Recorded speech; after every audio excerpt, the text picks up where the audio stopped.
Okay. All right, everyone. Welcome to practice. Um, I'm very happy to be here with everyone tonight as we begin our solstice, our transition into winter, at least in this hemisphere. Right? Um, so, welcome. If you're new, please feel free to say hello and where you're at.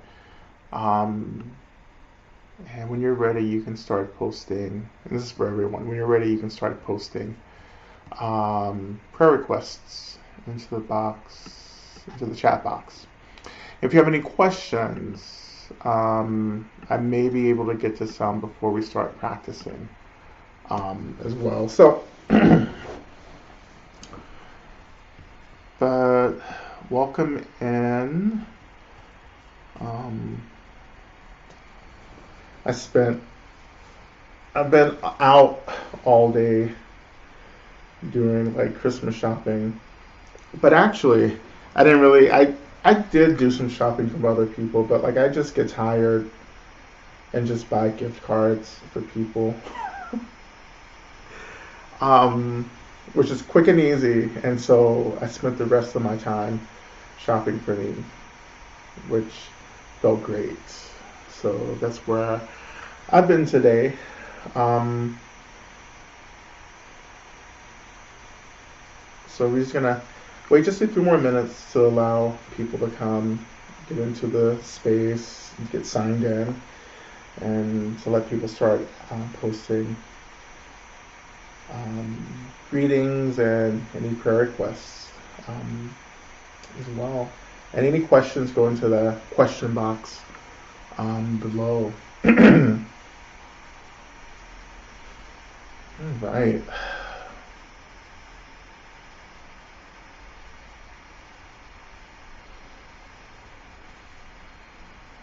Oh, it's good to see everyone coming in. Yeah.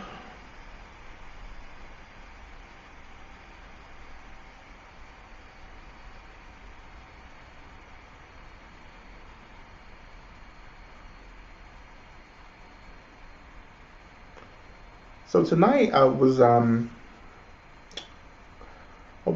to share this practice with you. Um,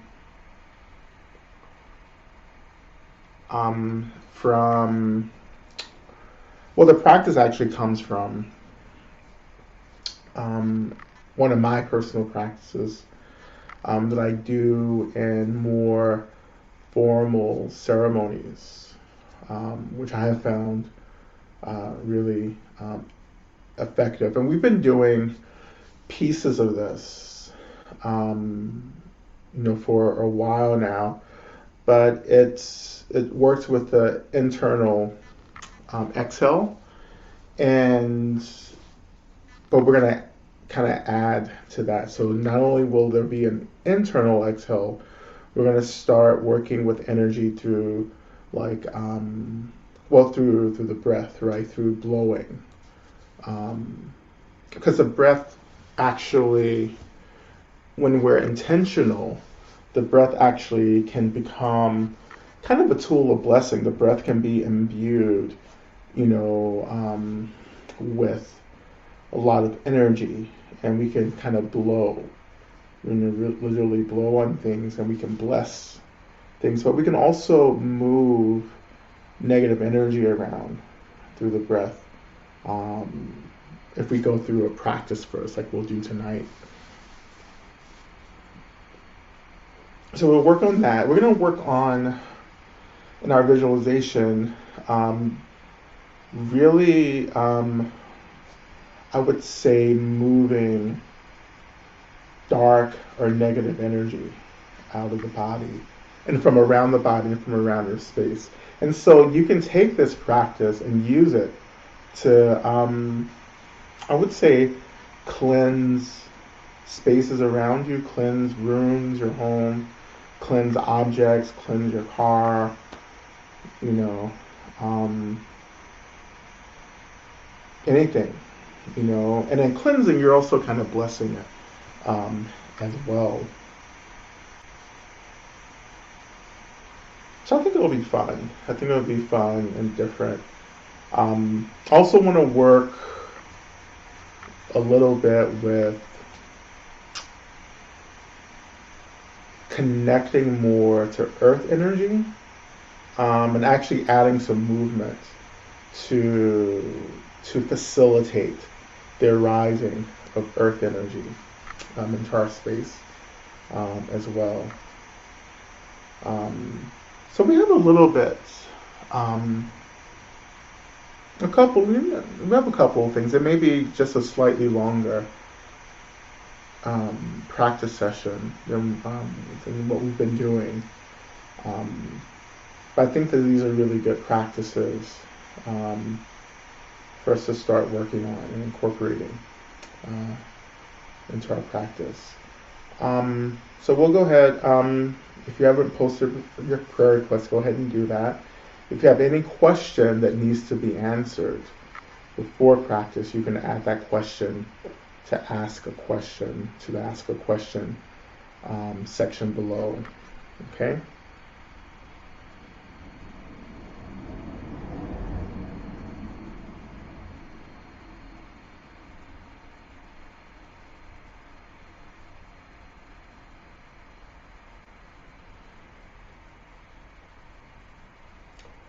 And so, actually, as we're waiting for people to get to post things, now, I just want to say a little bit about solstice. So, we're entering into this period of the longest night, so this is when essentially light starts returning back to the world. Well, after this long night, light starts returning.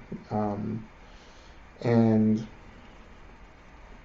that's, extremely symbolic. We just had Diwali in early last month. Early last month. And that's, for me, Diwali and solstice are really similar because it's really about light. It's about transitioning into a different relationship with light and dark. It's about understanding the importance of darkness. Actually, we associate so many negative connotations to dark, but we actually need the dark, right? Because within the relative, the relative is about balance. And we wouldn't really appreciate the light without the darkness, right? But it's even more than that. The darkness holds so much data for us, right? The darkness can be a reflection, like a mirror that reflects back to us some of the things that we need to work on, some of the work, the labor that we need to invest in. And so observances like this, like Diwali, like solstice, for me, are important, not so much because of the light emphasis, but more about this. For me, there's a celebration of darkness. And when we think about Tantra, Vajrayana Buddhism, the darkness, the shadow becomes a part of a skillfulness that helps us to awaken, pretty quickly. So last week we talked about protectors, and I showed you a picture of six-armed Mahakala, which we call Chadrupa, and how these beings in Mahakala, all the Mahakalas, are emanations of Chenrezi, and of course Chenrezi is the Bodhisattva of love within the Tibetan Buddhist pantheon. And for Chenrezi, this peaceful being, a being of light, to emanate forms that are dark and scary, really, and triggering, you know. Um, it helps us understand that it helps us understand that our practice has to include a relationship with both light and darkness. You know, that we have to be as much concerned with what's conscious as we are with what is still unconscious. Um, and that we have to develop the skill and the courage to enter into the darkness. And whatever that darkness is for you, whatever the shadow means for you. You know, to enter into essentially the shit we're always running away from, right? The stuff that we habitually just turn away and just run away from, right? That darkness can't be metabolized, or we can't enter into a relationship with the darkness until we turn around and lean into the darkness, right? And to understand that the darkness is an illusion, you know.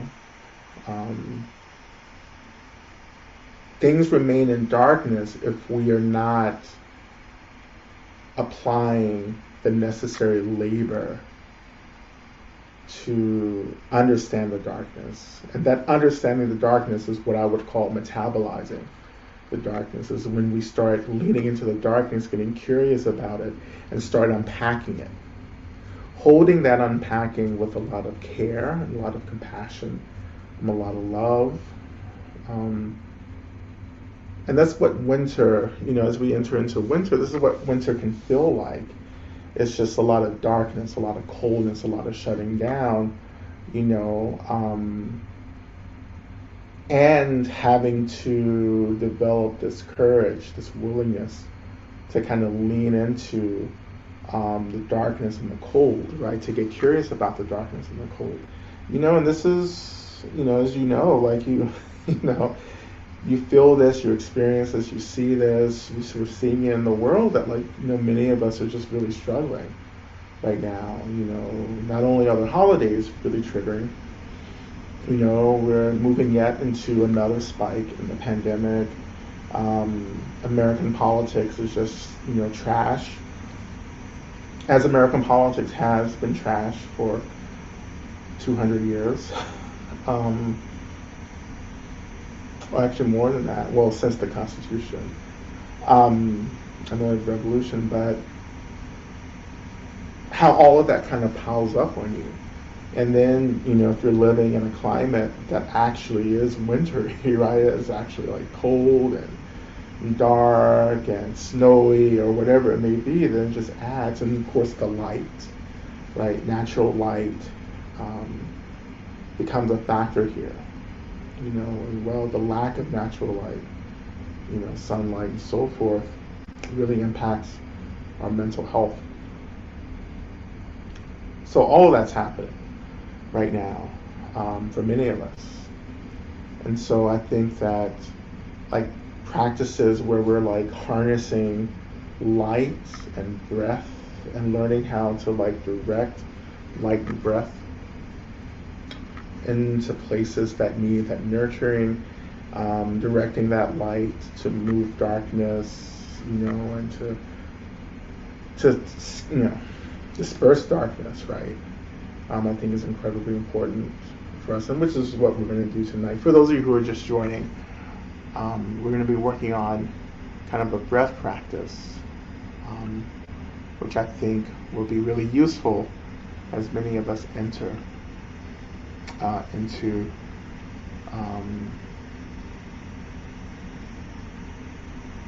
this tough period, you know, winter and so forth. Let's look at the question.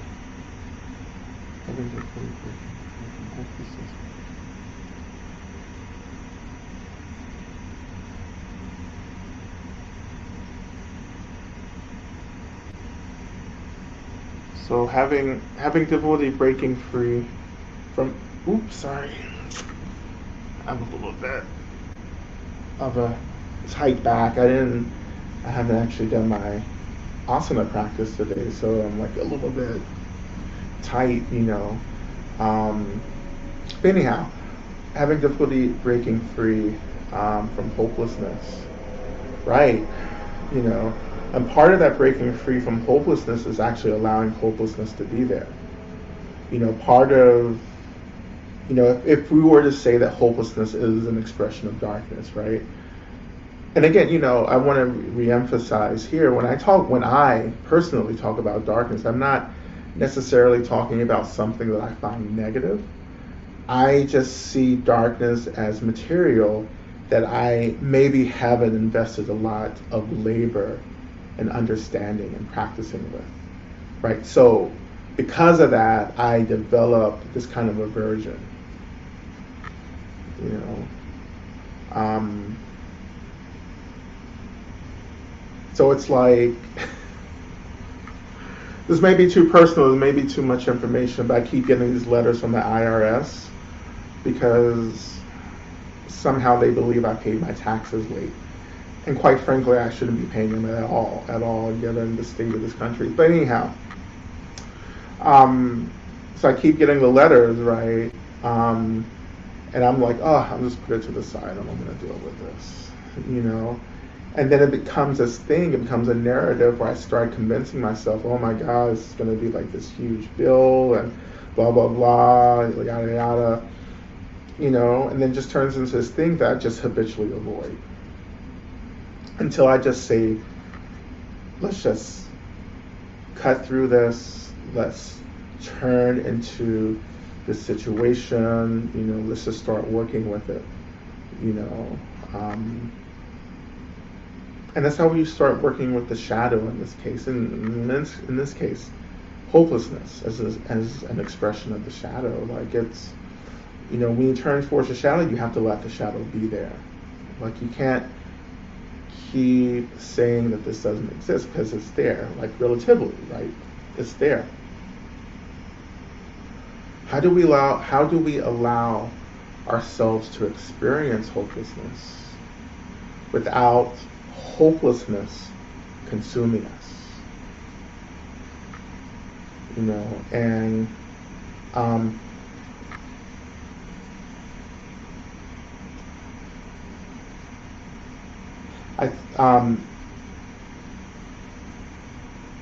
sorry, I lost my train of thought.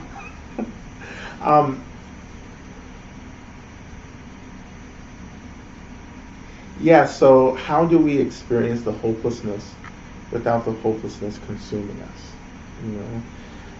And so much of my practice here is, you know, as I've said over and over and over again, probably literally in like a majority of the talks here, you know, for me has been about talking about how I've worked really hard to touch into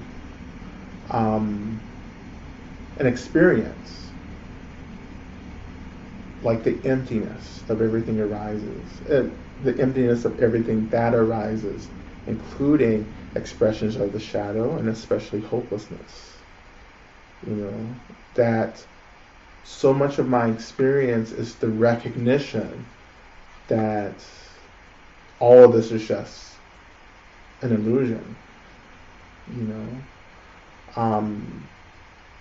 that this experience of being in the relative, being in the body, being in the world, right, and all of that, you know, is, you know, essentially the stream, you know, the stream that I'm having. And when you understand like a little tiny piece of that, then the intensity of reality decreases, it falls away. And that falling away means that it means that you're connecting to the space, that everything isn't so serious and real, that there is this incredible space that holds everything. But when you talk about the shadow or hopelessness or suffering, however the shadow arises, you're also having to recognize that the nature of that shadow expression is also emptiness and space as well, you know. I think that that kind of realization first begins with understanding our own illusionary nature. And as I say all the time, like, practice begins internally. It begins with self. It begins with our experiences. Like, we don't start from the outside and think the outside is going to go in. We start from the inside and let that realization actually radiate out into the world around us. Right? Does that make any sense to people? You know, you can just put comments in the chat. That practice begins inward, right? Because it begins inward because the world phenomena is only an expression of my mind. You know? So I don't start working with my mind by starting over here. I work with my mind by starting to work with my thoughts and emotions. That's when I begin working with my mind, you know, and then that begins to translate outward. So if we start developing an experience of our thoughts and emotions as illusionary, then that's going to actually transfer to a realization that all other phenomena that we're encountering are also illusionary and fluid and spacious and all of that.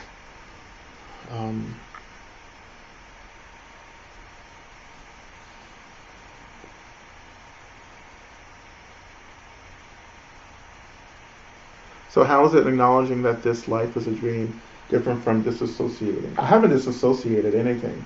I'm still in the world. You know, I just don't take the world seriously anymore. I mean, that's not disassociation. I'm here. I'm experiencing. I'm going through it. Right? Compassion is what keeps us involved in the world. It keeps us involved in people's lives. It keeps us involved in disrupting suffering. But I don't take it that seriously anymore. That's the thing.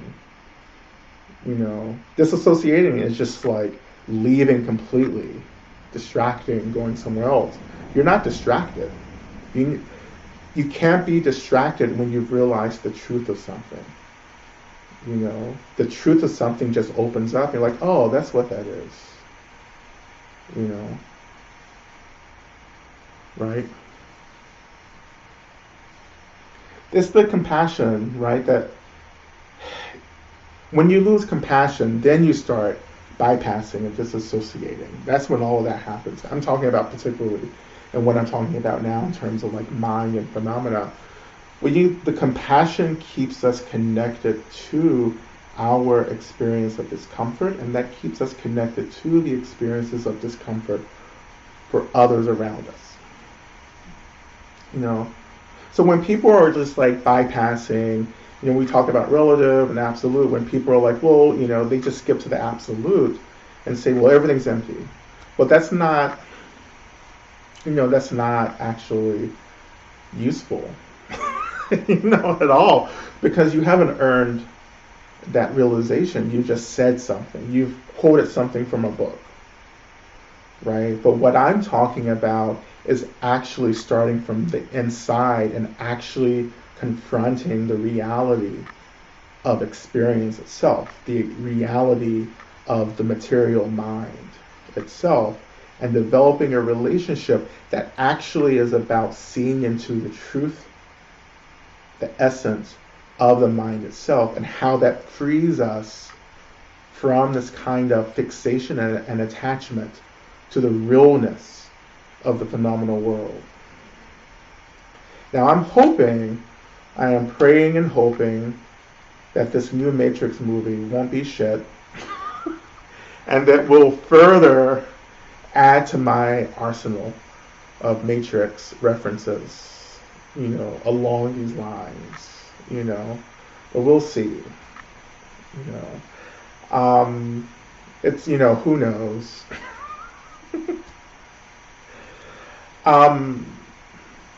So that's the labor right here. Like, the labor isn't dealing with the world first, it's dealing with our experience. Letting the wisdom that derives, or the clarity that derives from practice and our own experience actually help us to understand the nature of the world around us. But what we also understand is that there are countless beings who are consumed, trapped by the matrix. You know?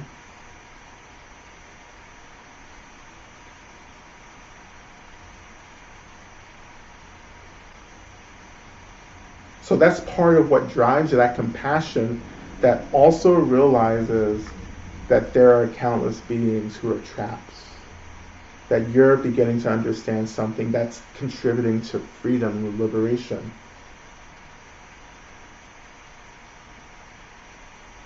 And you're compelled, right? You're compelled to be a benefit.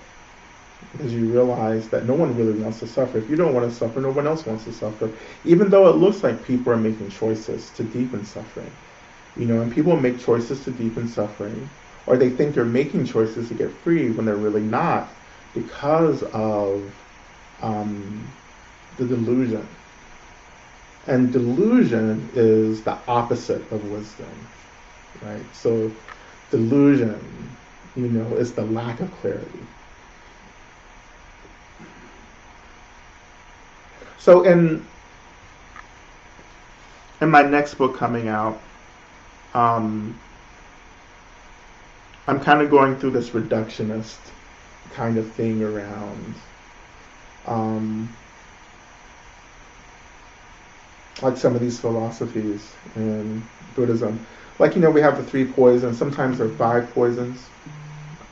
But with the 3 poisons, you know, delusion, hatred, craving.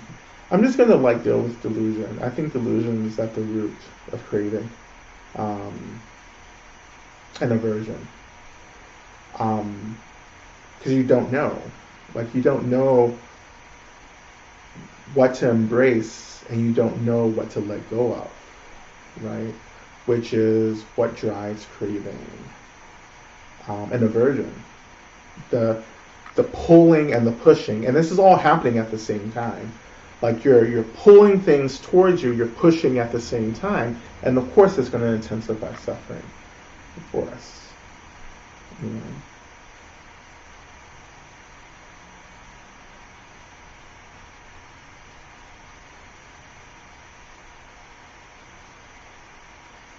So to unroot experiences like hopelessness, we have to start experiencing hopelessness and letting hopelessness go. You know, not pushing it away, not pulling it. You just let it go. You just let it float. You know, as I talk about in Snow, right? You know, it's like you let it go and you let it float. You know, and that's what we're trying to do. But that comes after you experience the hopelessness. Experiencing something isn't about clinging to it. It's not about fixating. It's not about rehearsing. It's allowing yourself to feel like the totality of something, and knowing that totality, the totality of that experience is something that's just an expression of the mind.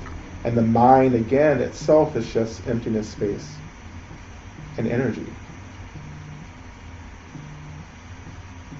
And because of delusion, right, we found ourselves creating realities that we don't need to deal with.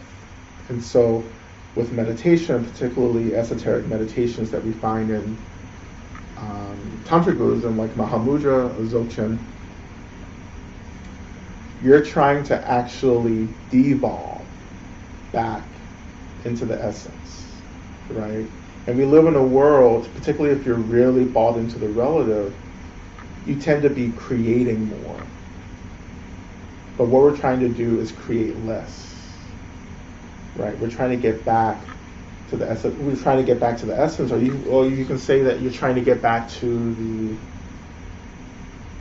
the primordial experience, the experience before experience, you know, the essence. You know. We're getting back to that experience that is not born, It's not created. It's not manipulated. It just is. And the world as we experience it now as being real is a manufactured experience, and it will be an experience of incarceration, until we understand that we're creating the prisons that we're struggling in.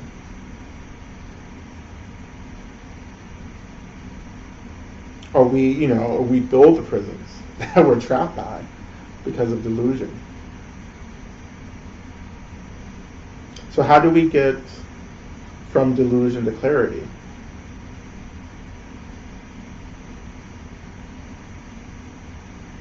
So how do we get from delusion to clarity?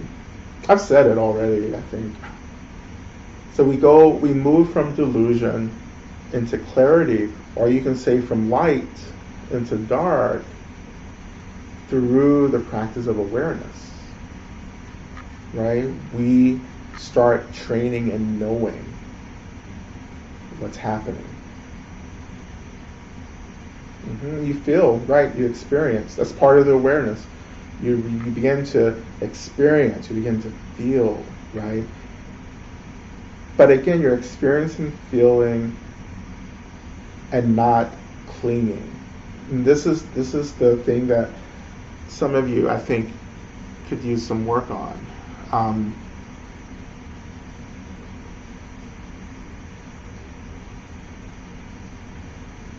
And you let things go by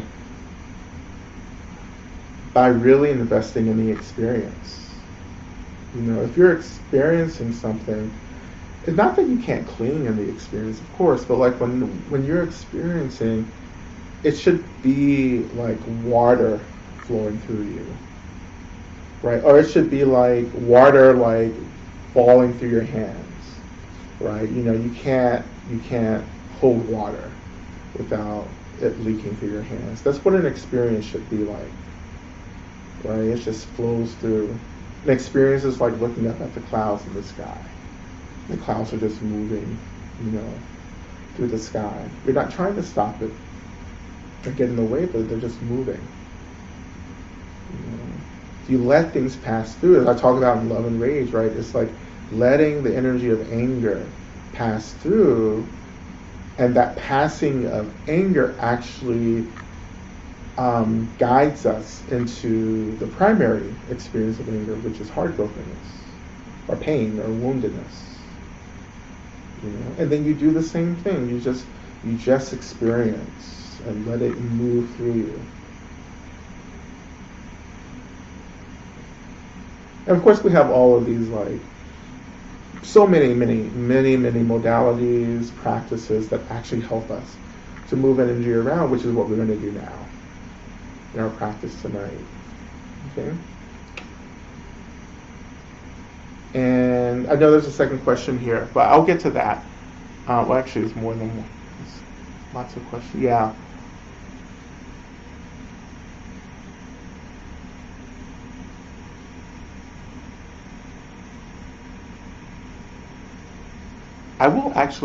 This last question, I'll answer that, then I'll come back to the remaining questions after our practice. I just want to start our practice before it gets too late. How do you have compassion for yourself and others for acting from delusion, which seems like it's more often than not? Well, you think about the ways in which you've created harm because you've not really known the truth of things, and then you begin to reflect on how hard it is to move from a place of delusion into a place of clarity, because how do you have compassion for yourself from acting from delusion? Well,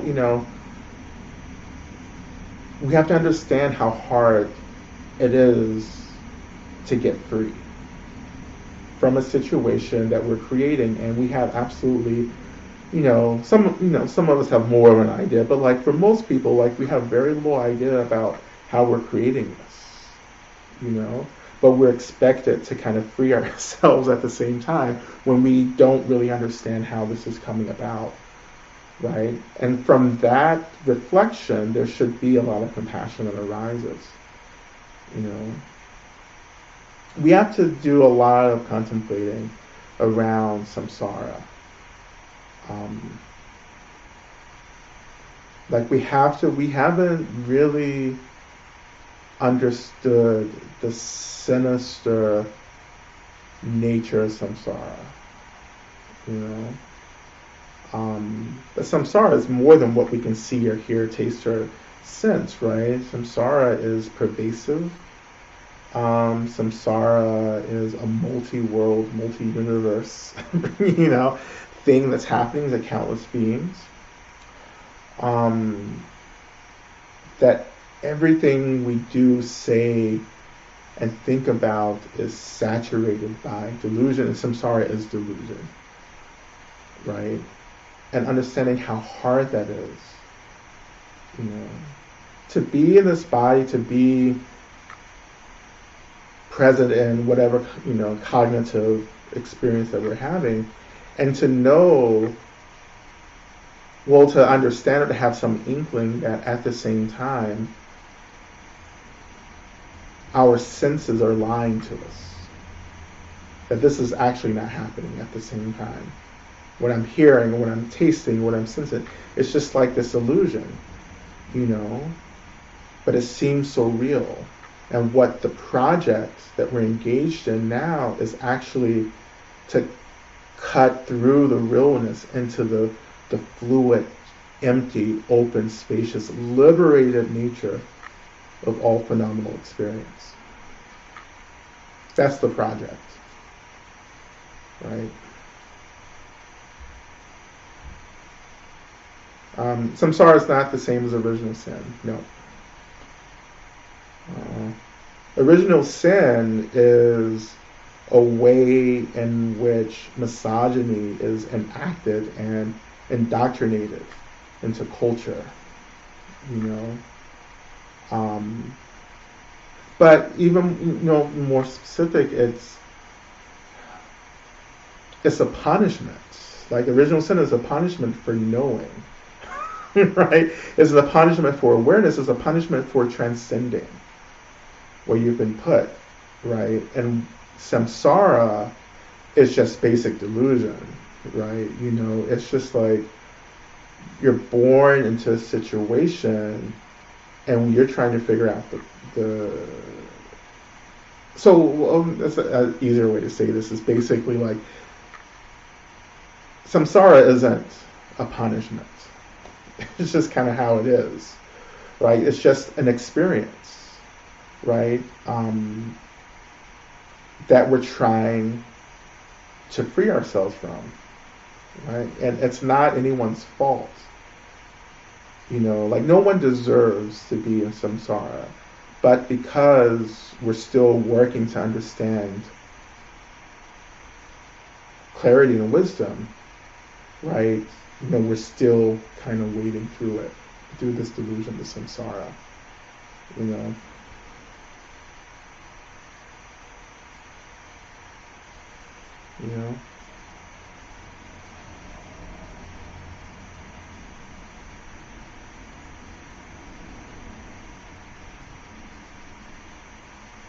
We can't look at negative karma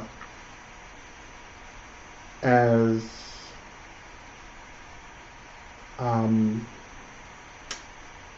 what someone deserves for doing something negative. It's very fatalistic, and that's also I don't know what the word is, but it blames people, right? No one deserves to suffer. If we are indeed already awakened, which I believe we are, like, if I'm already a Buddha, why do I deserve to suffer? But I will experience suffering until I actually experience my nature. And we haven't done that yet. We get glimpses of it. But when you are able to rest, right, within your own nature, then that's liberation, that's awakening, because you understand the truth now. And samsara, the carceral states, which I call in my work now, the realness of the carceral state actually begins to decline. It begins to evaporate, really.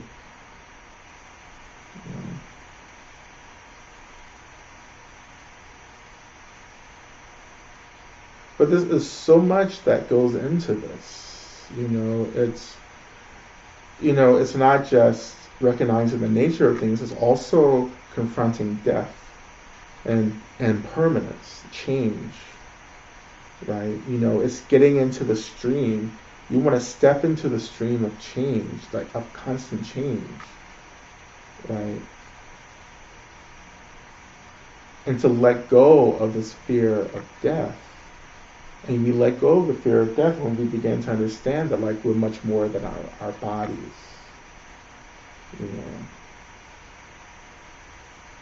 And that death itself is an illusion.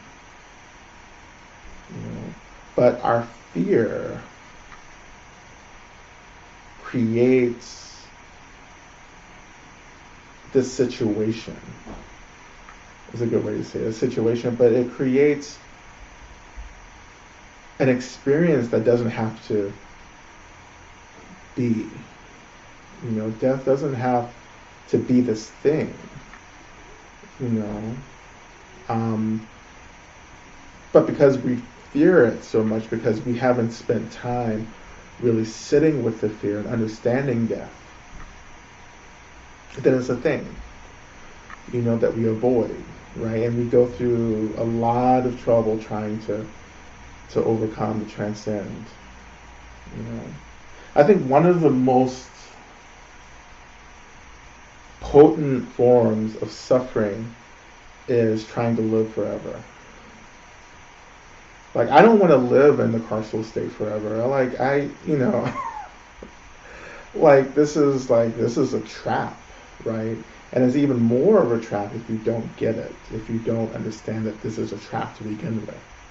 Like, when you start understanding the trap and the nature of the trap, then there's liberation that starts to happen, right? There's a freedom that starts to happen, even as you're still in the state, right? But the carceral state, or samsara, is an individual experience. When I say individual, it means that I have to do labor to enter into clarity, that the collective isn't working for me. The collective isn't going to pull me into training my awareness to enter into clarity. I have to do that labor on my own, with the support of the collective and community, but I have to do labor. Like, there is no being that's going to achieve enlightenment, just by riding the coattails of someone else.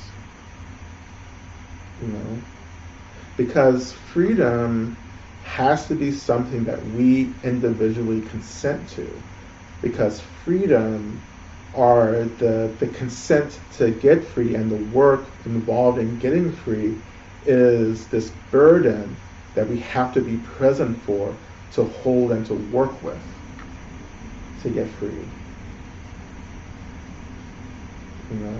Freedom is a burden. Right? Was it George Bush, the second George Bush, who said freedom isn't free?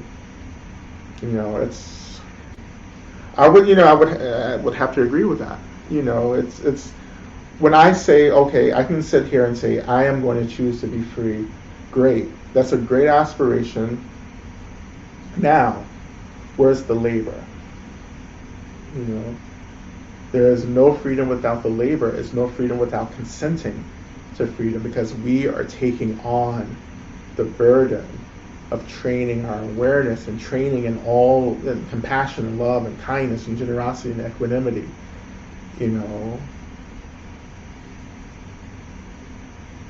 Right? And we're going against the culture of the system, the carceral state as a system. We're going against the system. When we go against the system retaliates.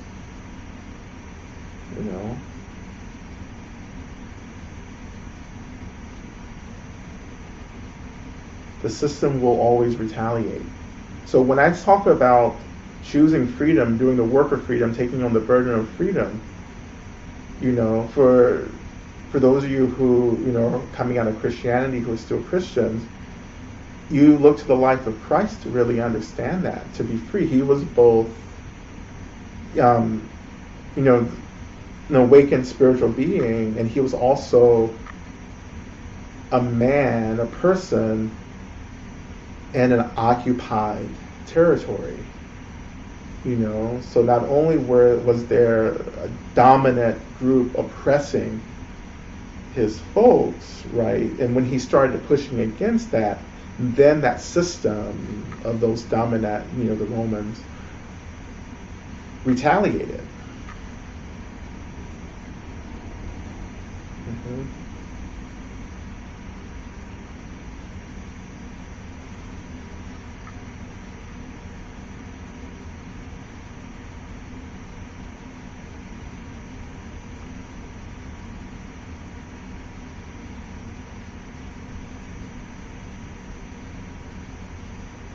It seems like our survival instinct is needed to be actually lived to experience. Our survival instinct is diluted. This is a paradoxical trap or delusion. Well, everything actually can be used skillfully until it can't be used skillfully. And that is the skillful means of getting free, is that there are things that I need to use now to get me somewhere else. And when I get there, I have to let this go, right? So the ultimate example of this is the wish to get the wish, the conviction, the aspiration to get free. For me to step across the threshold from delusion into complete enlightenment, I have to let go of all desire. And the primary desire at that level of awakening is the desire to get free. You have to let that go. And once you let the desire to get free go, then you enter into enlightenment. So you're using things to create momentum, and then you're learning how to let those things go because they're now getting in the way. It's like working with trauma. For instance, like trauma,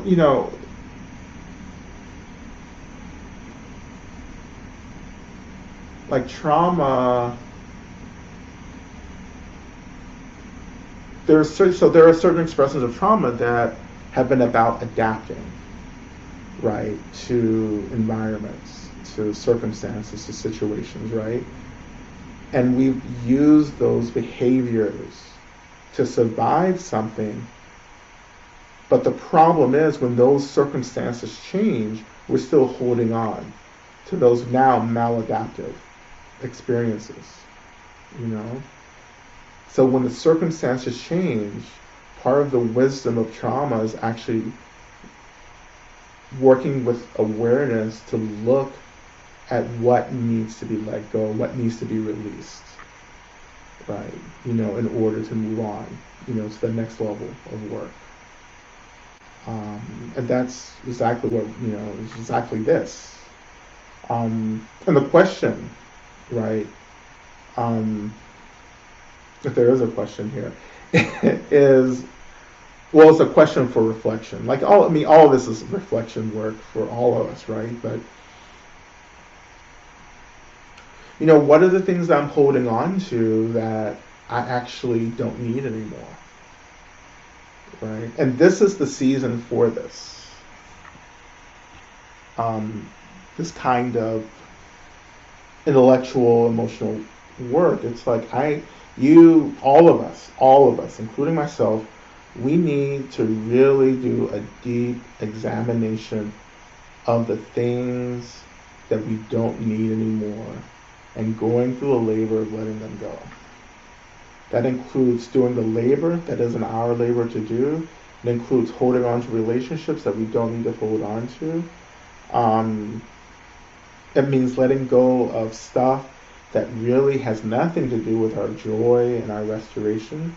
Not to say that, like, you know, that we have to hold on to certain things that, like, maybe we don't like doing, but we need to do because there's so many things at stake if we don't do it. But there are many other things that we do that we feel like we have to do that we don't need to do, and it's been a source of both physical and emotional drain for us, right? And in this period, as I always talk about, it's like you have to protect your energy.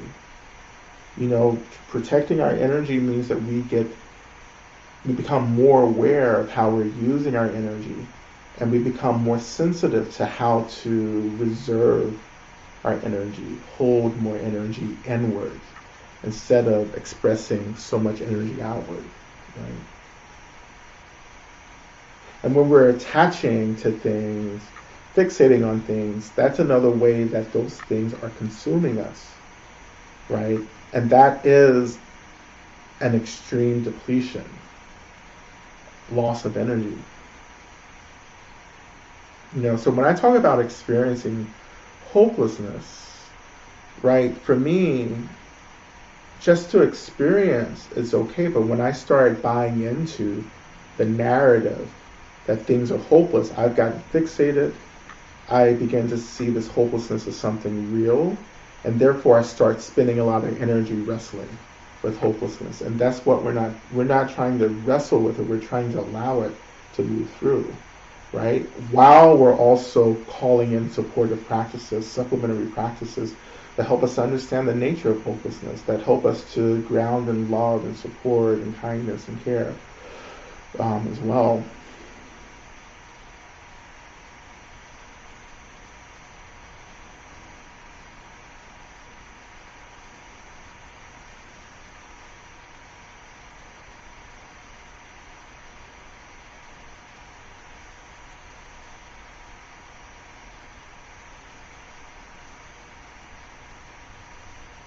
We really don't understand what freedom means.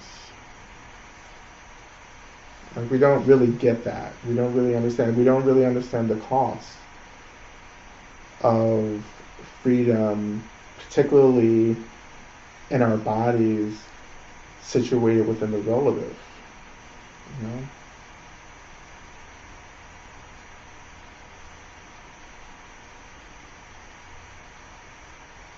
I think when we've done enough work and we begin to experience some of this liberation, you will experience a lot of heartbreak with a lot of joy.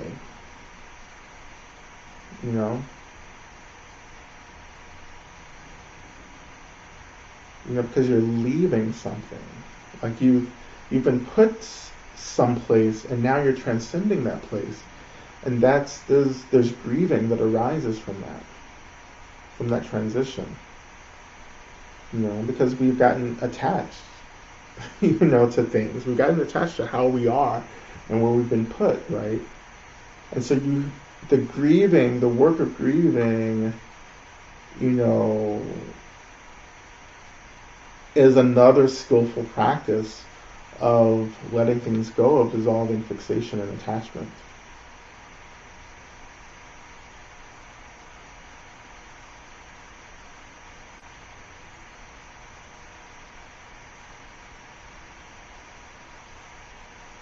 And if you're really doing this liberation work correctly, then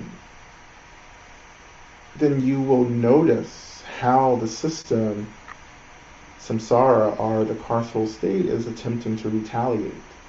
And one of the ways it retaliates is through how people begin to misunderstand your experience of freedom.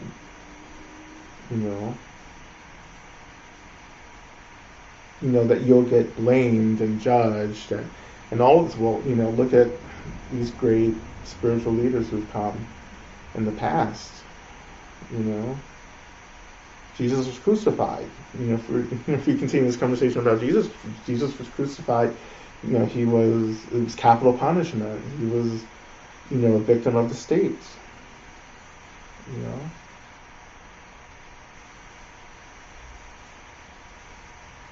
But we don't even, even speaking more about Jesus, we don't even understand Jesus enough, you know.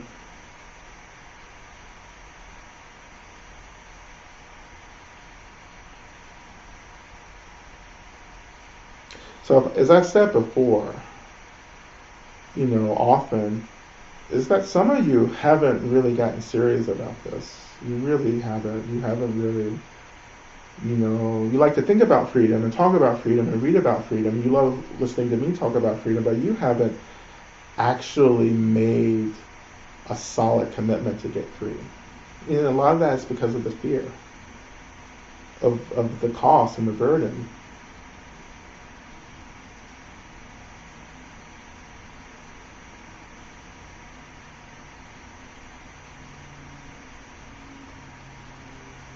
But so yeah, there's a cost and a burden, but there's also the experience of awakening and the experience of space and the experience of beginning to see through the illusion of the phenomenal world. And that is what holds the burden of the work of freedom. It's not possible, it wouldn't be possible to hold this burden without getting the insight into the nature of things, which begins to neutralize the impact of the work to get free.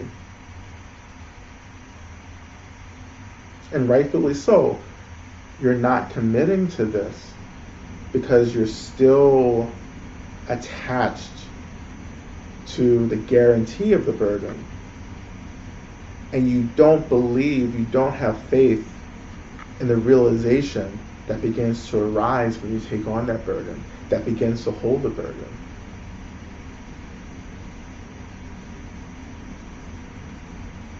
It's this whole saying, right, that, it was actually the Zen saying, right, that you jump from the ledge and the net will catch you. This is what this is. You have to jump off the ledge. And not only are you believing that the net catches you, you have no doubts that you're going to get caught.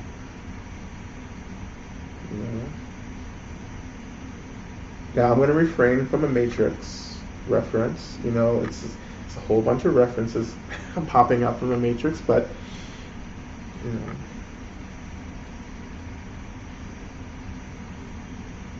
you have to buck the system. You have to challenge the system. And when you challenge the system will not hold up. Because the system is an illusion. Once you stop believing in the system and actually start believing in freedom, the system becomes disrupted.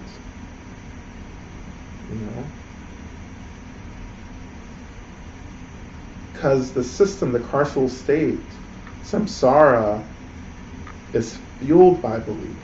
We believe this is real, and therefore it's going to be real. Of course, until Morpheus and Neo shows up. See, I tried to, I didn't want to say it. It's more Morpheus, though, actually, than I. But anyhow.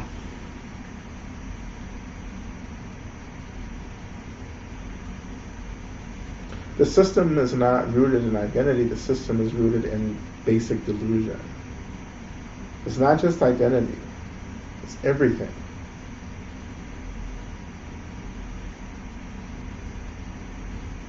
When you begin to develop a sense of the essence of one thing, you develop a sense of essence for everything. Because the work that it took to crack into the essence of one thing, you also begin to understand that that one thing is everything. You crack into the essence of a thought, you crack into everything.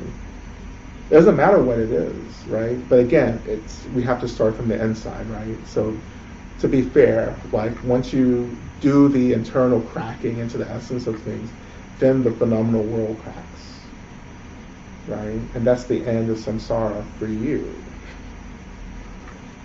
And unless everyone else is doing this work, right, it's the continuation of the carceral state of samsara for the rest of everyone else. When you have that experience, that realization, then you are compelled to be of benefit for others, because that cracking of the system also means that you've done this intense emotional labor of actually understanding the brutality of the carceral state. That you've developed the capacity to hold everything. All the hate, all the violence, all the ugliness, all the whatever, evil.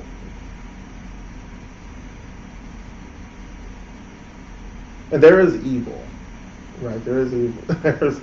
There are beings, that are only about hurting and creating destruction. That is their nature, to do that, right? And the relative, where there is great dark, in the relative, where there is great light, there's also going to be great dark, because the relative, the carceral state, is bound by the law of balance.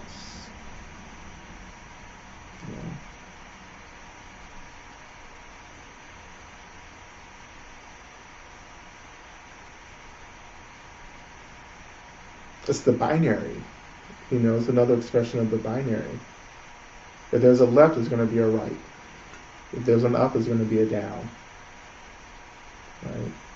Of course, that's all an illusion, but if you're bought into the realness of this, then the balance is the law of the carceral state. But if there's an experience of being bound, then there's also an experience of being free. So you can use that law to actually help us work towards freedom. If I'm bound, then there's another powerful experience of being unbound.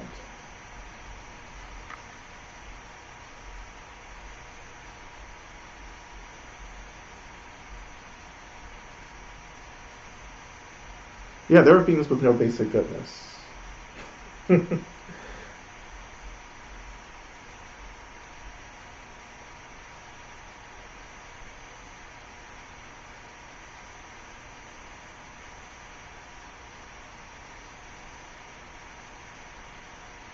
But I will say this about that, is that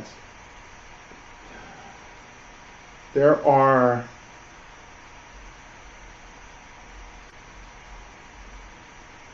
there are experiences, there are things that arise as experience, there are things that arise as conscious beings that aren't necessarily conscious. But when you're, and this is going to be really complicated, but we need to actually start practicing too. But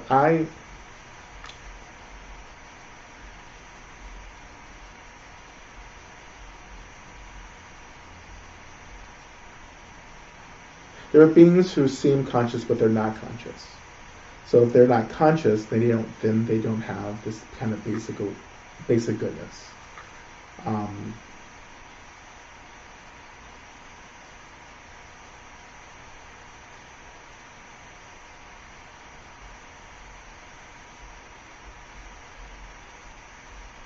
And there are beings who may be conscious, who are expressing a lot of ill will, that actually, I don't want to say never attain awakening, but this is what I'll say: that there's always going to be a samsara, right? There's always going to be a samsara, which is a weird thing to say, Um, but actually, that's actually a teaching that I got from a Rinpoche, actually. There's always going to be a samsara because samsara is an individual experience that we can experience collectively, but at the heart of it is still an individual experience. And since beings are numberless, literally numberless, like there's beings are numberless, and not all beings will awaken in a timely manner, or at all maybe. Which gets into the question of like infinity and what's forever and the nature of time, and this is where you start getting limited. You know, once you start knocking on this door, you have to be very careful. You know, because it's like a rabbit hole. Like you're just like falling down a rabbit hole. So it's important to get to places where you're like, oh, I can only talk about things that I have experience in. I don't talk about things that I just read in a book or studied. You know, I only talk about things that I have directly experienced, the things that I directly see in my practice and just all the time, the things that I feel and perceive and intuit. Like that's what I come from, you know, or those experiences. So, and as Dharma practitioners, that's what we're called to do. We're actually called to learn from experience itself.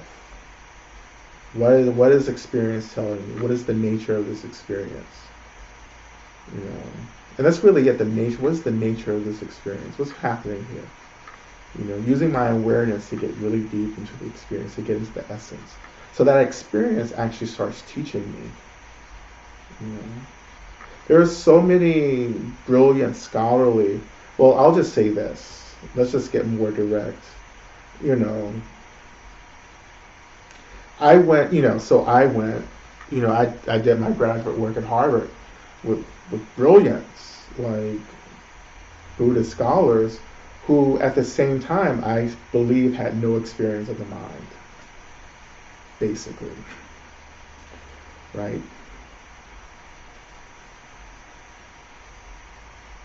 So it's like I could listen to people offer brilliant lectures about these qualities of mind and different philosophies and different things like that, but then it was like, well, great, but what's your experience of this?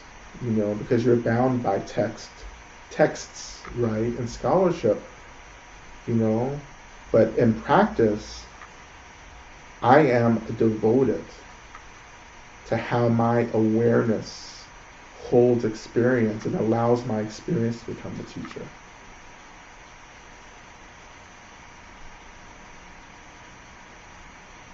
The texts, the philosophies, the teachings, they create a foundation for our study and our practice.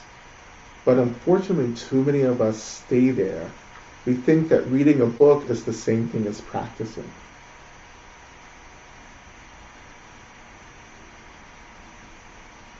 And it's not. I'll just be quite frank about this. Reading a book isn't practice. It's a supplement to our practice. It's an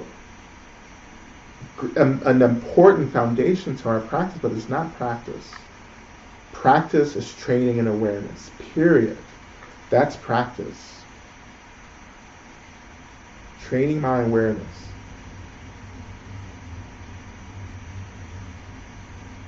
Training my awareness to pierce into the nature of all phenomena. Right, to pierce into the nature of all phenomena is at the same time recognizing the essence of my mind, which is the same thing as saying recognizing my Buddha nature.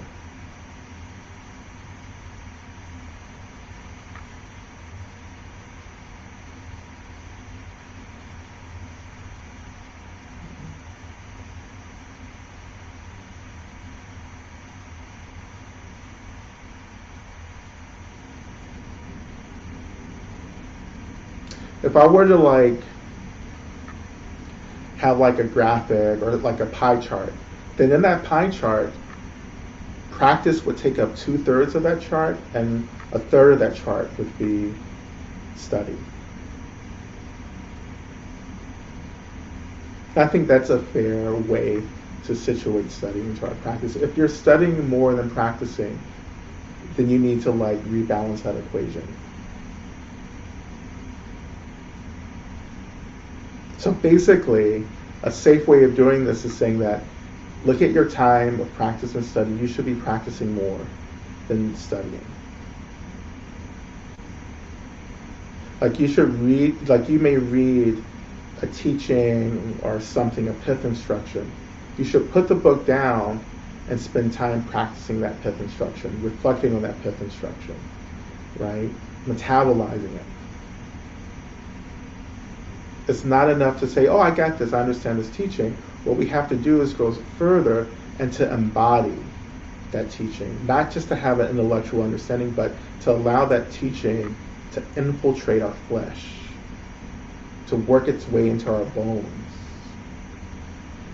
So that teaching moves from the head into the heart, into the body.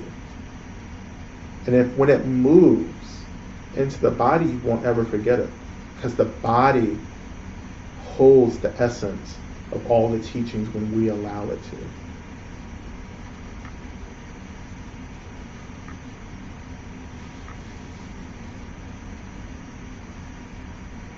You know?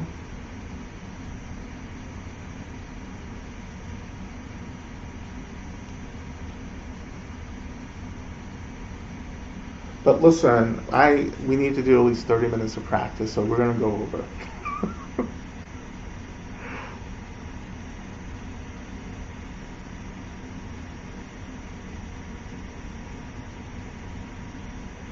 All right. Sorry. But it's fine. Let's start. And we'll try to come back to some questions at the end. Time is relative, but my dinner is waiting for me, so that's not relative. That's an actuality. I am hungry. So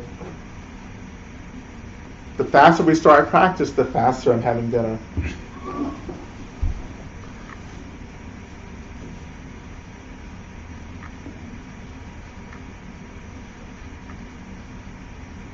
Okay.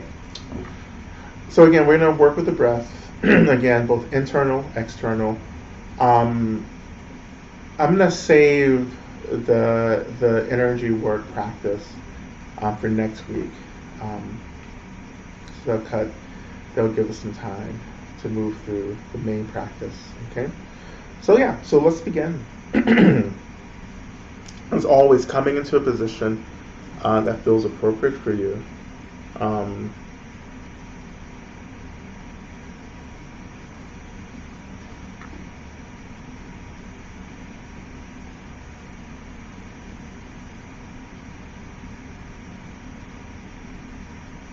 just allowing yourself to settle. So shifting your attention to the seats, the weight of the body, the sensation of the body making contact with your seat,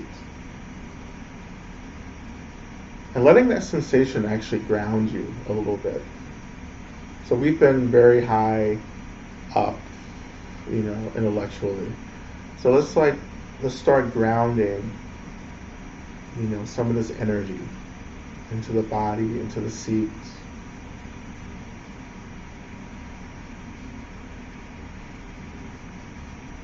And so when I shift my attention, right, to the weight of my body, the sensation of my body making contact with the seat, that sensation actually is something that takes care of me, because it gently invites me to shift this energy of awareness down, deeper, closer to the earth. And when we do that, more of the wisdom of the body begins to arise. Not just the intellect, but the wisdom of the body. And it brings us into alignment with the timeline of the body. The body is happening in this moment. The mind is happening. The mind has no linear trajectory. The mind is just everywhere in the past, present, and future. Some of us don't get that, but the mind has no limits, so it's everywhere. So coming back to the body, the weight of the body, the seat, actually invites us to come into alignment with the timeline of the body.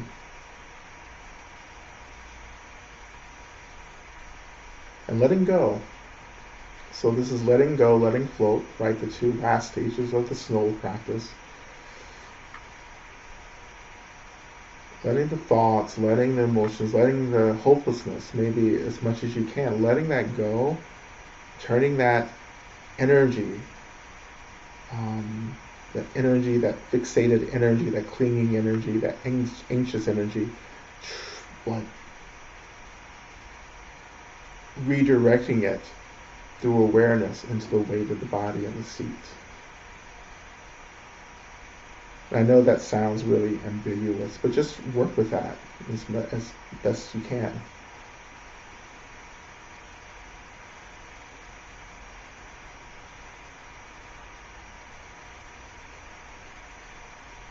So this is when the data from practice, or the teaching, or the wisdom of our practice begins to arise as early as now. What's the data? What is the practice, this awareness, focusing on the weight of the body and the seat? What is it teaching you right now?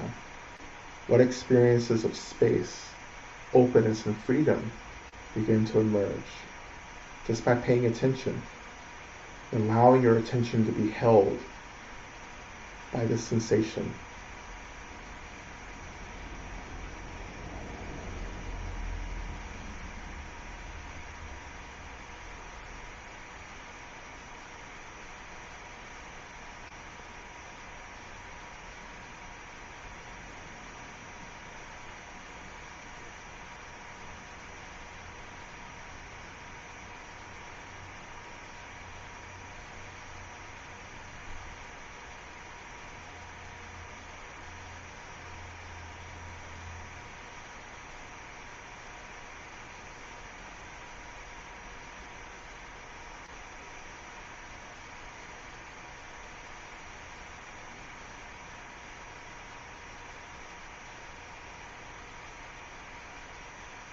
And let's go deeper now. Let's begin to touch into the earth.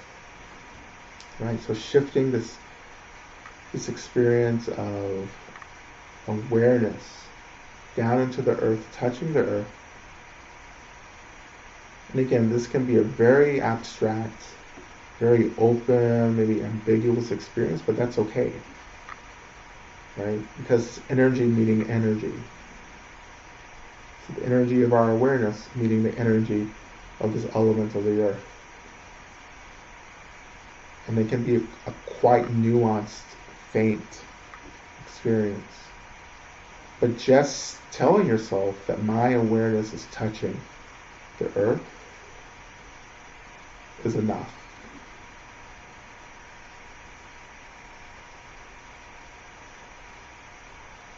Your awareness can find its way there, maybe without a deep sense of what you're touching, but it's beginning to touch. And over time we begin to train in understanding what it feels like to actually, what the specific nuanced energies are that are associated with our awareness touching the earth. Or rather, the earth is a particular kind of energy that we have to train to become more aware of in practice.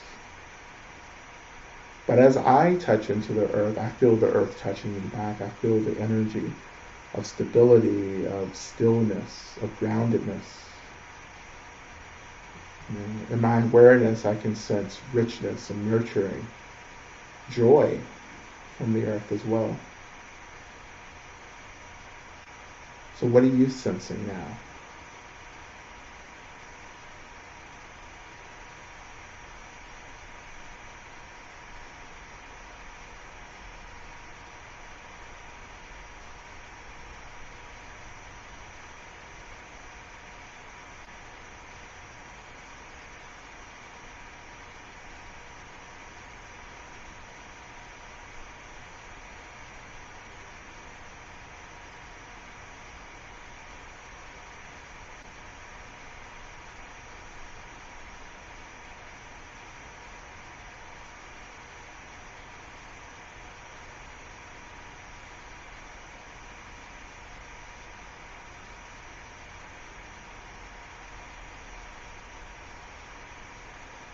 And again, recognizing the ancestral indigenous history of the land.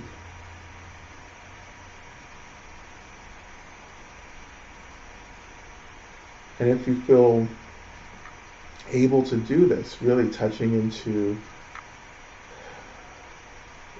what many of you feel is the sadness of the earth.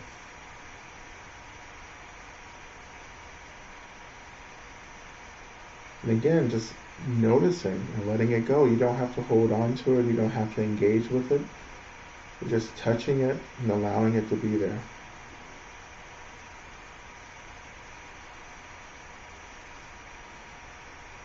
Again, as I stated earlier, it's like water running through you or air, right? Like you're not filling up with this energy, it's just moving through you. That's what energy does, it just moves. And when it's not moving, you can move it as well.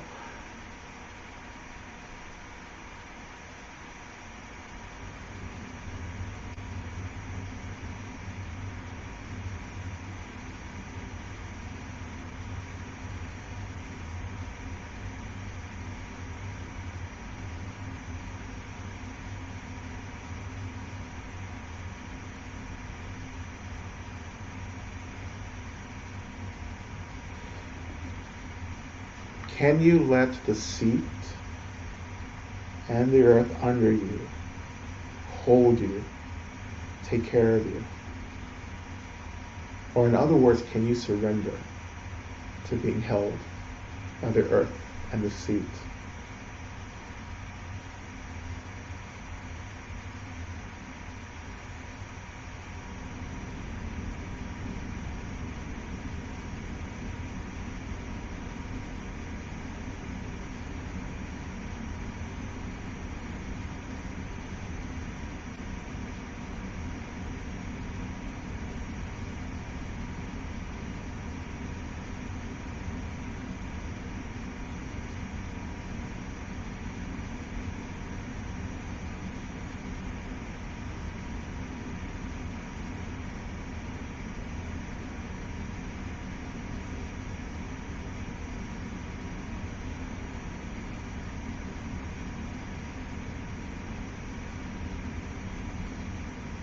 And so I want to move on into evoking the energy of Medicine Buddha in the space around us, right? And we're going to open this first part of the practice with our introductory mantra. I call it the mantra evoking. And that's Minla Sangye Kino Soha, which is Medicine Buddha, please think of me. But again, Kino can be translated into anything that you need from Medicine Buddha right now. Think of me, hear me, listen to me, hold me, take care of me, heal me, sit with me, cry with me, laugh with me. So Medicine Buddha in this form becomes a spiritual friend who meets us where we are, who offers us what we need in this moment. And so as we begin to chant this a few times, I invite you to just reflect on what that feels like for the friend, for the beloved, to meet you where you are, to offer you what you need in this second. So what do you need in this second?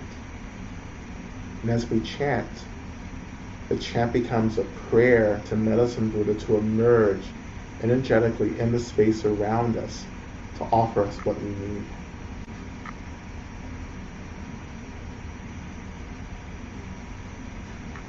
Okay?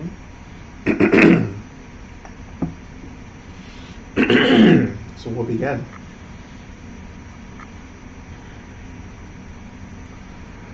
Om La Sangye Hino Soa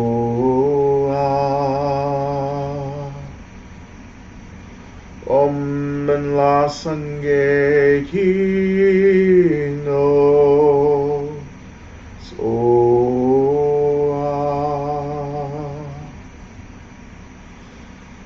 Om La Sangye Hino Soha.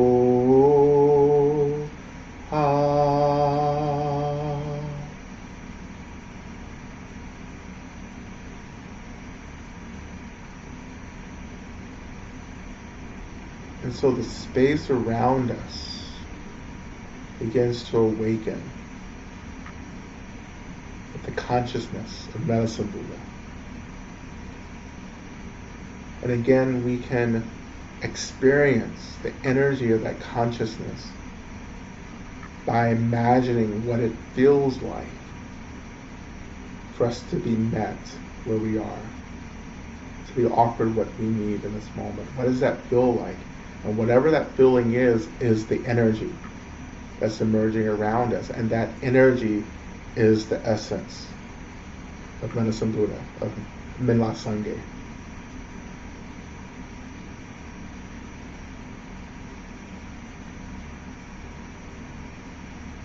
If you want to go a little further with this, you can imagine that this energy, this consciousness around you is like light, a warm, soft light, a glow, a radiance in the space around us.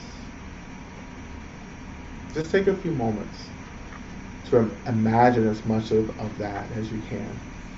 And if you can't imagine that or see that, then you can just tell yourself, okay, this is happening. And we don't have to see or feel anything. We can just say, this is happening. The Medicine Buddha has awakened.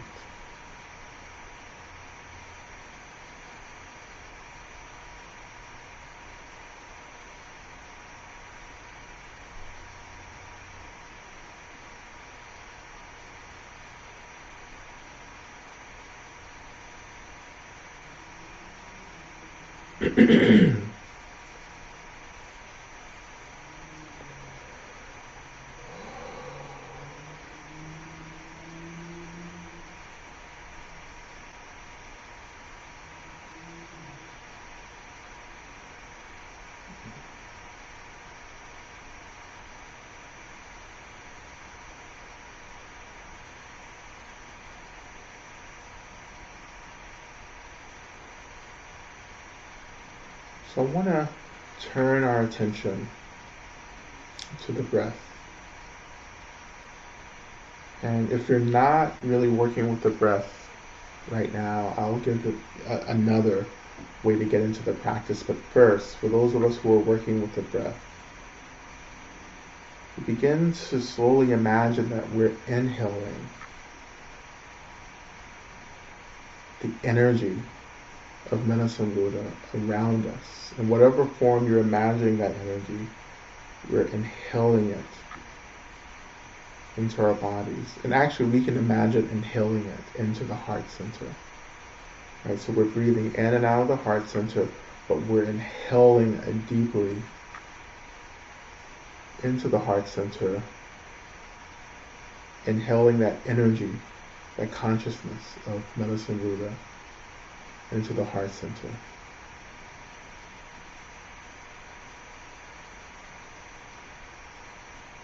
And allowing the heart center to fill up with this energy, this awakened consciousness of Medicine Buddha, which again feels like being met skillfully in this moment with what we need.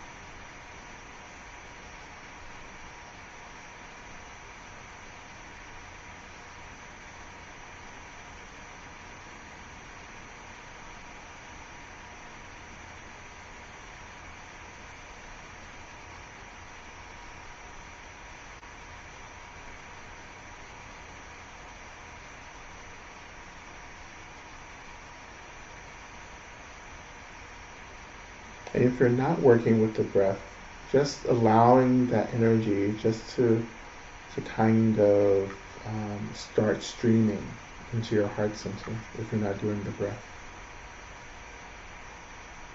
And so your heart center is being filled up with this energy. But keep the energy in the heart center for right now. We'll move into our main mantra, Teatalum Bekense, Maha Bekense, Rasa Sumungate Soha, which is simply a prayer to Medicine Buddha for healing. And in the first part of our mantra practice, we're just breathing in or allowing that energy, that consciousness of Medicine Buddha to move into the heart center, to fill the heart center up, and slowly we begin to imagine, in whatever way is appropriate for you, that the heart is full, the heart center is full of energy, or it begins to glow, or whatever feels appropriate for you. And just keeping that energy right concentrated in the heart center for the first part of our mantra. And allowing the mantra to allow the energy and the practice to go much deeper into the energy body. This is what we're using the mantra for, as a bridge to move deeper into these subtle forms of energy, which we call the subtle energy body. Okay? So we begin. O te a taum begenze, begenze, ma begenze, rasa sumongates oa. Te a taum begenze, begenze, ma begenze, rasa sumongates oa. Te a taum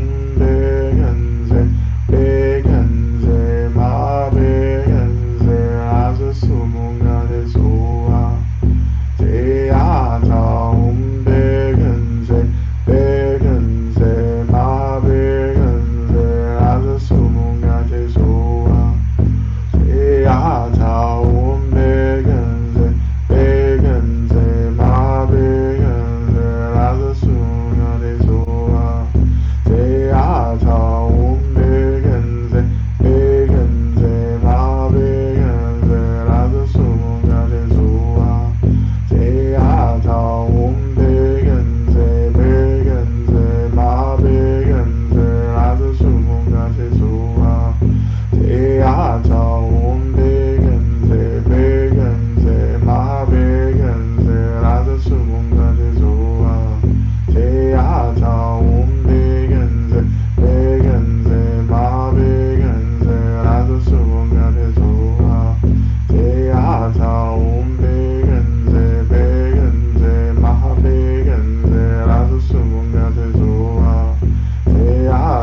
So we're going to go further into the practice. And this is the breathing practice. And we'll just do the first stage of this breathing practice. We'll come back to it next Monday.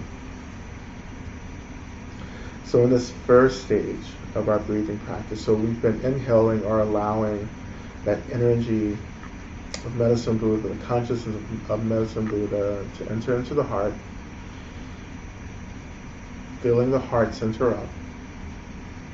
And now with the exhale, we're going to imagine exhaling the energy from the heart center into parts of the body that we feel need healing, that need support. Right? So, of course, there are different ways to even do this.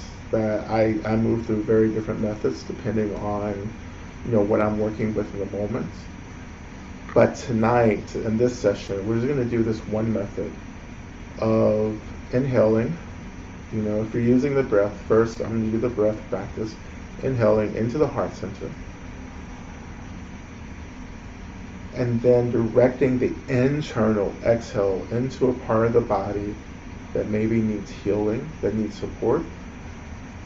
So it's imagining, like for instance, if I'm working with my hand, if I feel like my hand, actually my wrist is a little sore from doing all the shopping today at Nordstrom's Rack. Anyhow, if I feel a little soreness here, then as I breathe into the heart center, I imagine exhaling internally, right down my arm, into my wrists.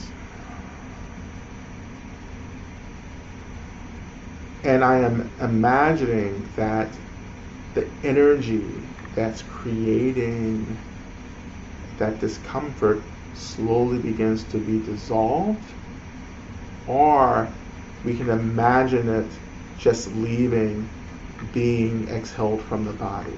So that energy of healing from the heart center moves into that part of the body, it dissolves it, or it pushes that energy out of the body. And so again, picking whatever part of the physical body that you want to work with. It doesn't have to be every part of the body, but maybe something that maybe you want to get a little more support in and around, right? So figuring that out for yourself as we prepare to move back into the practice. So if you're not working with the breath, just imagine that that energy from the heart center begins to find its way to wherever it may need that healing. If you're experiencing, maybe experiences of disassociation, right? You can imagine that the heart center, from the heart center, the whole body is being filled with this energy of healing, right? And in that filling up, maybe praying or developing an aspiration for the healing of that disassociation. And just do that, okay? So we'll begin again. O Teya Taum Begenze Begenze Maha Begenze Rasa Sumunga Tesoa Teya Taum Begenze Begenze Maha Begenze Rasa Sumunga Tesoa Teya Taum Begenze Begenze Maha Begenze Rasa Sumunga Tesoa Teya Taum Begenze Begenze Maha Begenze Rasa Sumunga Tesoa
Jayata Om Begenze, Begenze, Mahabegenze, Rasa Sumangake Soa. Jayata Om Begenze, Begenze, Mahabegenze, Rasa Sumangake Soa. Jayata Om Begenze, Begenze, Mahabegenze, Rasa Sumangake Soa. Jayata Om Begenze, Begenze, Mahabegenze, Rasa Sumangake Soa. Jayata Om Begenze, Begenze, Mahabegenze, Rasa Sumangake Soa. Jayata Om Begenze, Begenze, Mahabegenze, Rasa Sumangake Soa. Jayata Om Begenze, Begenze, Mahabegenze, Mahabegenze Soa. Jayata Om Begenze, Begenze, Mahabegenze, Rasa Sumangake Soa. Jayata Om Begenze, Begenze, Mahabegenze, Rasa Sumangake Soa. Jayata Om Begenze, Begenze, Mahabegenze, Rasa Sumangake Soa. Jayata Om Begenze, Begenze, Mahabegenze, Rasa Sumangake Soa. Jayata Om Begenze, Begenze, Mahabegenze, Rasa Sumangake Soa. Jayata Om Begenze, Begenze, Mahabegenze, Rasa Sumangake Soa. Jayata Om Begenze, Begenze, Mahabegenze, Rasa Sumangake Soa. Jayata Om Begenze, Begenze, Mahabegenze, Rasa Sumangake Soa. Jayata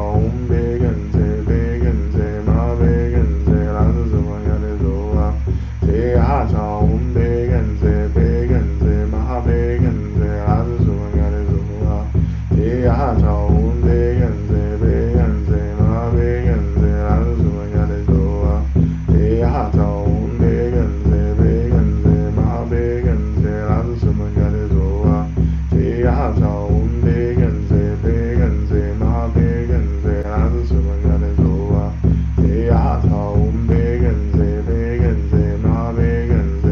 Sumangake Soa. Jayata Om Begenze, Begenze, Mahabegenze, Rasa Sumangake Soa. Jayata Om Begenze, Begenze, Mahabegenze, Rasa Sumangake Soa. Jayata Om Begenze, Begenze, Mahabegenze, Rasa Sumangake Soa. Jayata Om Begenze, Begenze, Mahabegenze, Rasa Sumangake Soa. Jayata Om Begenze, Begenze, Mahabegenze, Rasa Sumangake Soa. Jayata Om Begenze, Begenze, Mahabegenze, Rasa Sumangake Soa. Jayata Om Begenze, Begenze, Mahabegenze, Rasa Sumangake Soa. Jayata Om Begenze, Begenze, Mahabegenze, Rasa Sumangake Soa. Jayata Om Begenze, Begenze, Mahabegenze, Rasa Sumangake Soa. Jayata Om Begenze, Begenze, Mahabegenze, Rasa Sumangake Soa. Jayata Om Begenze, Begenze, Mahabegenze, Rasa Sumangake Soa. Jayata Om Begenze, Begenze, Mahabegenze, Rasa Sumangake Soa. Jayata Om Begenze, Begenze, Mahabegenze, Rasa Sumangake Soa. Jayata Om Begenze, Begenze, Mahabegenze, Rasa Sumangake Soa. Jayata Om Begenze, Begenze, Mahabegenze, Rasa Sumangake Soa. Jayata Om Begenze, Begenze, Mahabegenze, Rasa Sumangate Soa. And for the last part of our mantra practice, I won't offer the prayer requests formally, but instead, for those of you who have offered prayers and for those of you who've been reading through the prayer requests, for the next part of our practice, I want you to imagine that you are breathing, exhaling this energy of healing into, again, the situations, the experiences of those we've offered prayers for. If there's a particular maybe diagnosis or illness or something associated, with the part of the body of someone we're praying for, we can direct that energy directly into that part of the body. For instance, my uncle is recovering from open heart surgery. So I will be imagining streaming or exhaling. If you're working with a breath or not, so choose that method, whichever method is appropriate for you. But directing this energy of healing from my heart center into the heart of my uncle who's in the hospital recovering. Okay, so something like that is appropriate. If you're praying, offering prayers for yourself, send that energy right back to yourself and allow yourself to be held and to be taken care of by Medicine Buddha, by the consciousness, the love, the compassion of Medicine Buddha, and see if we can surrender a little more to that energy, that consciousness of Medicine Buddha. Okay? So we begin again.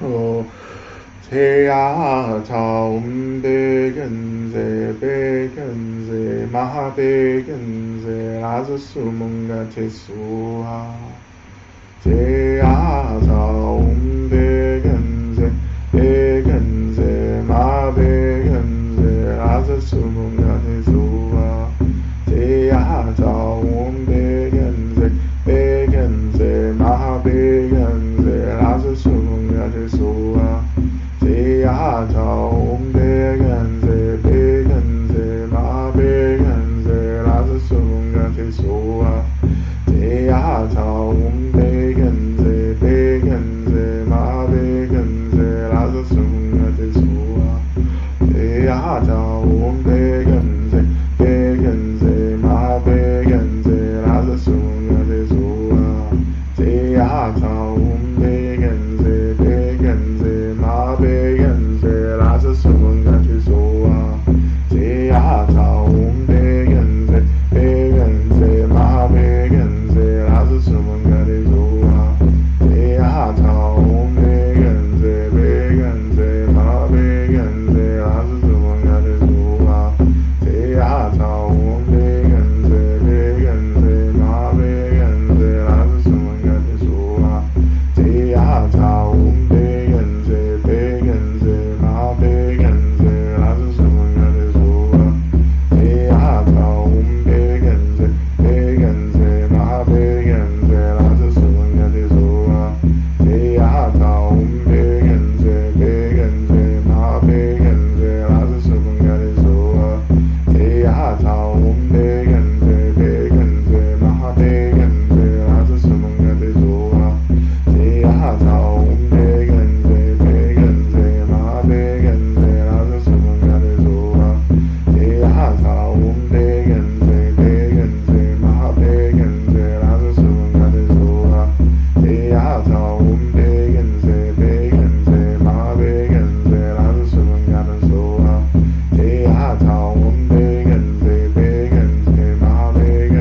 Raza Sumunga Tesua Teya Taum Begenze Begenze Ma Begenze Raza Sumunga Tesua Teya Taum Begenze Begenze Ma Begenze Raza Sumunga Tesua Teya Taum Begenze Begenze Ma Begenze Raza Sumunga Tesua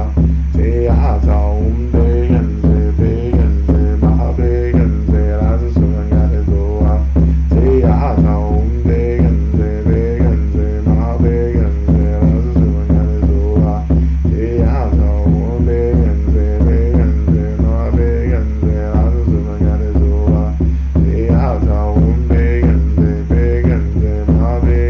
Raza Sumunga Tesua Teya Taum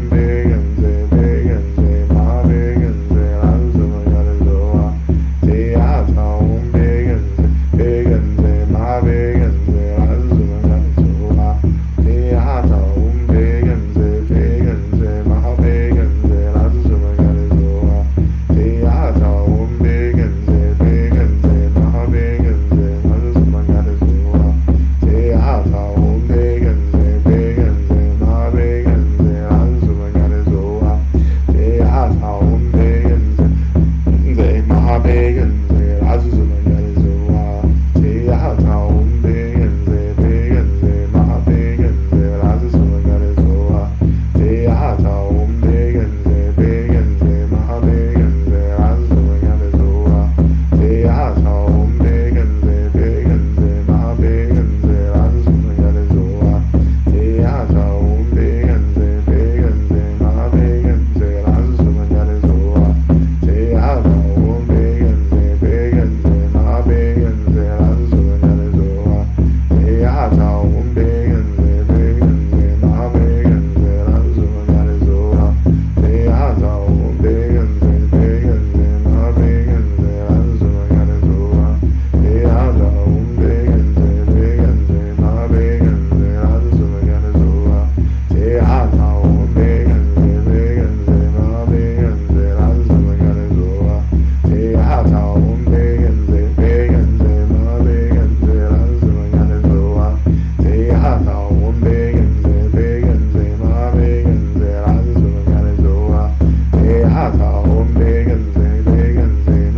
제야자옴 백은제 백은제 마하백은제 아스수문가제수하 제야자옴 백은제 백은제 마하백은제 라스수문가제수하.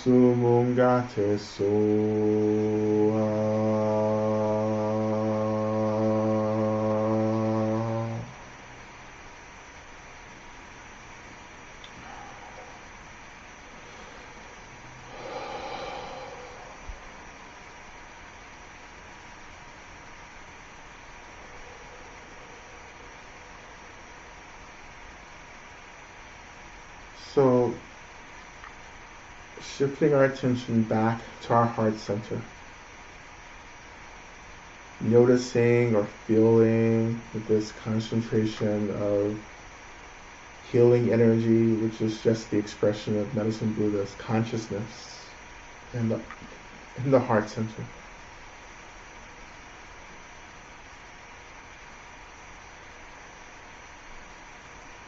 Making an aspiration right now to hold as much energy in the heart center and in the body as we possibly can as we begin to transition out of the practice. So in a way,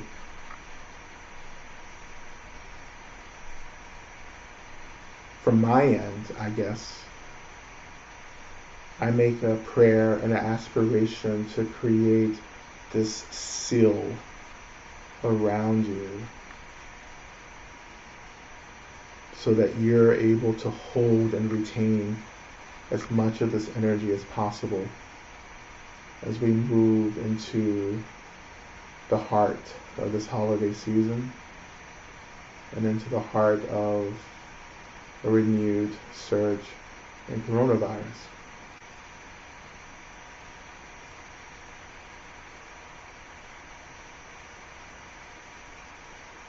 And may the seal will last and sustain you through the weekend until we're able to meet again next Monday.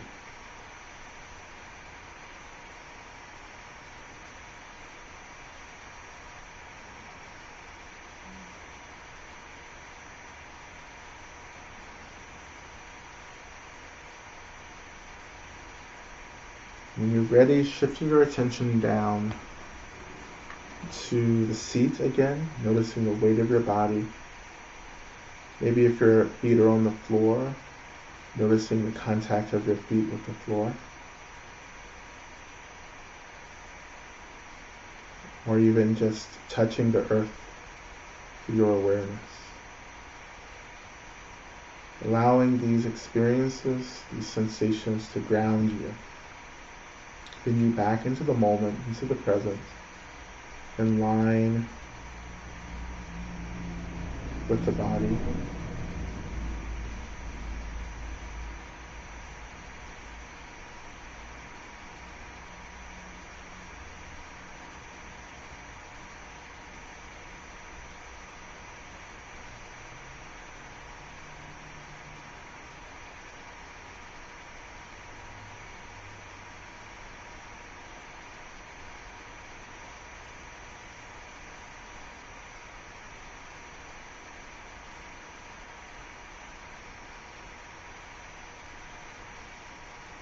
And we're going to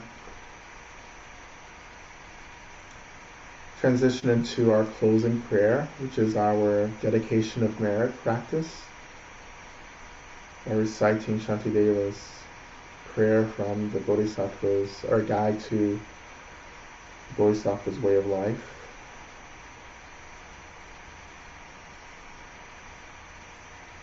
I recite this 3 times. Okay. May I be a protector to all those without protection, a leader for those who serve, the leader for those who journey, and a boat, a bridge, a passage for those desiring the further shore. May the pain of every living creature be completely cleared away. May I be the doctor and the medicine, and may I be the nurse for all sick beings in the world until everyone is healed. Just like space, and the great elements such as earth, and I always support the life of all the balanced creatures, and until they pass away from pain, and I also be the source of life for all the realms of very beings that reach into the ends of space. May I be a protector to all those without protection, a leader for those who journey, and a boat, a bridge, a passage for those desiring the further shore. May the pain of every living creature be completely cleared away. May I be the doctor and the medicine, and may I be the nurse for all sick beings in the world until everyone is healed. Just like space and the great elements such as earth, may I always support the life of all the boundless creatures, and until they pass away from pain, may I also be the source of life for all the realms of varied beings that reach into the ends of space.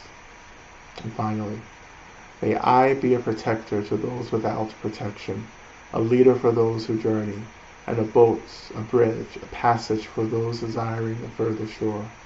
May the pain of every living creature be completely cleared away. May I be the doctor and the medicine, and may I be the nurse for all the sick beings in the world until everyone is healed. Just like space and the great elements such as earth, may I always support the life of all the boundless creatures, and until they pass away from pain, may I also be the source of life for all the realms of varied beings that reach into the ends of space.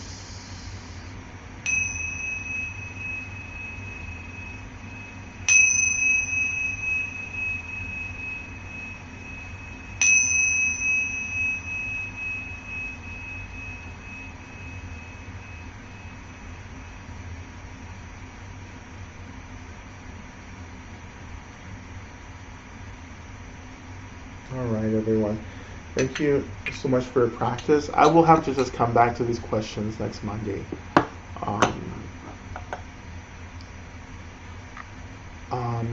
And yeah, just a little piece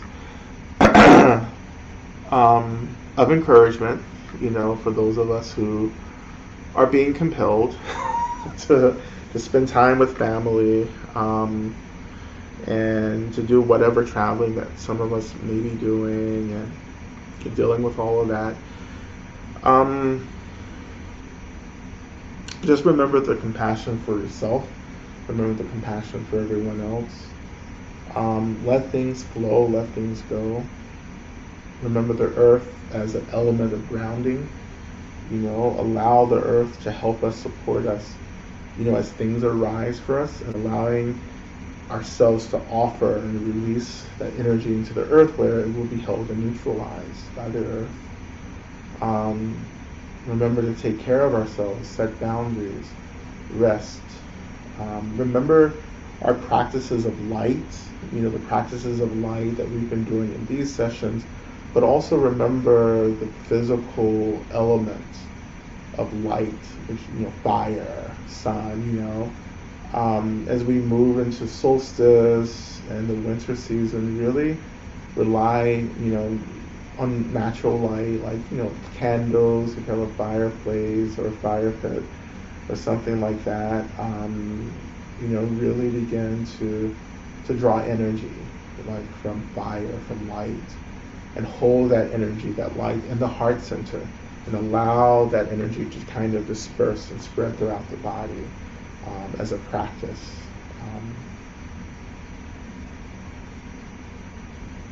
So that's it for me. So thank you, everyone, for practicing. This is recorded, so come back and practice this or any other practices. The 37 practices, sessions that we have. This is a resource for all of us. All